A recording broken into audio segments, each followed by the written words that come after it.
अष्टावक्र गीता उपदेश संख्या AG 74। मुनि अष्टावक्र राजा जनक को समझाते हैं कि आत्मा हमेशा से स्वतंत्र है। जिसे हम बंधन मानते हैं वह सिर्फ हमारी भ्रांति है। वास्तविकता यह है कि आत्मा का जन्म या मृत्यु कभी नहीं होती।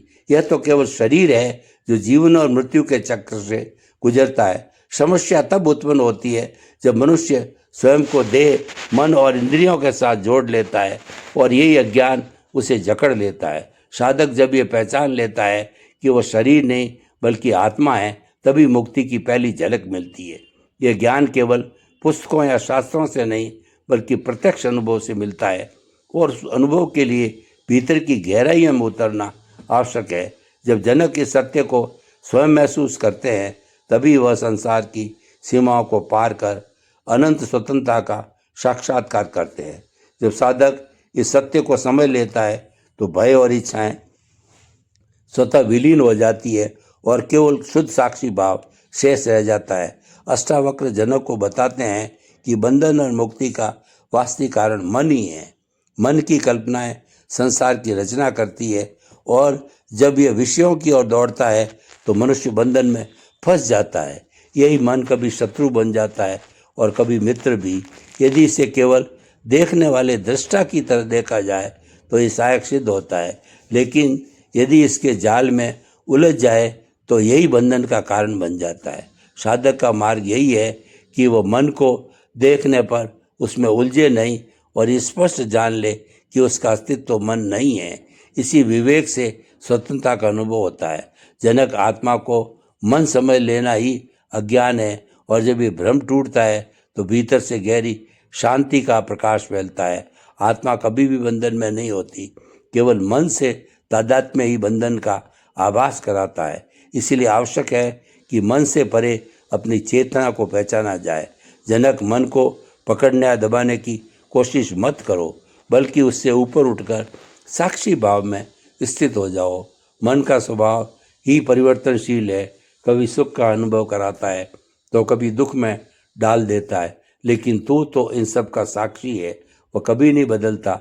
अष्टावक्र कहते हैं, यदि तू मन की लहरों से डगमगाता है तो अज्ञान में है, पर जैसे ही साक्षी बन जाता है तो विशाल आकाश की तरह स्थिर हो जाता है, जिसमें विचार केवल बादलों की तरह आते जाते रहते हैं। जो साधक इस साक्षी भाव में ठहरता है वही वास्तविक मुक्ति का स्वाद चखता है।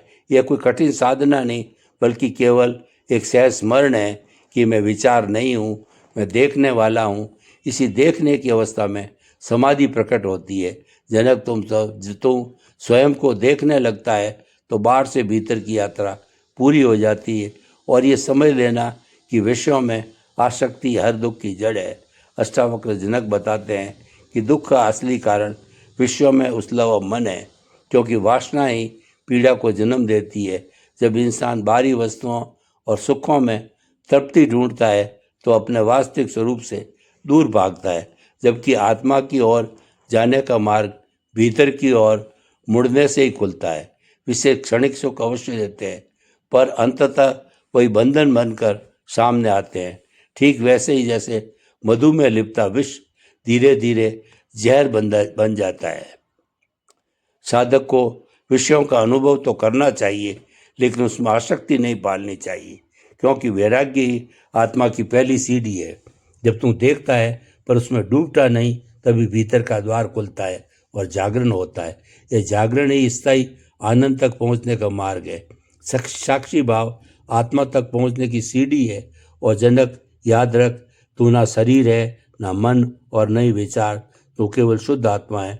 जनक तू वास्तव में केवल साक्षी है। इस सत्य को केवल शब्दों में दोहराना पर्याप्त नहीं, इसे अनुभव करना ही आत्मा की ओर पहला कदम है। जब तू भीतर उस देखने वाले को पहचान लेता है तब द्वैत का पर्दा स्वतः हट जाता है। यह साक्षी ना जन्म लेता है न मरता है, वह तो केवल अस्तित्व है। सत्य, चित्त और आनंद का शुद्ध स्वरूप साक्षी बनने का उपाय है ध्यान। जहाँ तू अपने विचारों, भावनाओं और क्रियाओं को बस देखता है पर उसका संक्षेप नहीं करता, प्रतिक्रिया नहीं करता। जब यह देखने की प्रक्रिया गहराती है तब तू धीरे धीरे उनसे अलग हो जाता है और अलग होते ही आत्मा में स्थिर हो जाता है। अष्टावक्र कहते हैं, जनक, यह संसार वास्तविक नहीं है, यह तो केवल मन की रचना है, एक भ्रम है। जैसे स्वप्न में हम अनेक दृश्य देखते हैं पर जागने पर वे मिट जाते हैं, वैसे ही संसार भी अंततः कल्पना मात्र है। जैसे स्वप्न से जागते ही सारा दृश्य मिट जाते हैं, वैसे ही संसार भी मात्र एक माया है, जबकि आत्मा इस भ्रम से कभी प्रभावित नहीं होती। साधक जब मन के पार उठता है तभी उसे स्पष्ट होता है कि सब कुछ दृश्य है और देखने वाला कोई और है। ये शुद्ध साक्षी इस पहचान के साथ भीतर सहज मौन प्रकट होता है। संसार को न त्यागना है, न उसे भागना है, न ही उसमें चिपकना है, क्योंकि त्यागी त्याग में सुख ढूंढता है और भोगी भोग में। दोनों ही बंधन है। मार्ग यही है कि विषयों को जानकर उनसे ऊपर उठो, और यही पार ऊपर उठना आत्म साक्षात्कार कहलाता है। उस अवस्था में ना कोई आग्रह शेष रहता है, ना कोई विरोध, बस निर्मल शांति रह जाती है। जनक, सुख और दुख तो केवल मन की बदलती अवस्था है, आत्मा पर उसका कोई प्रभाव नहीं पड़ता।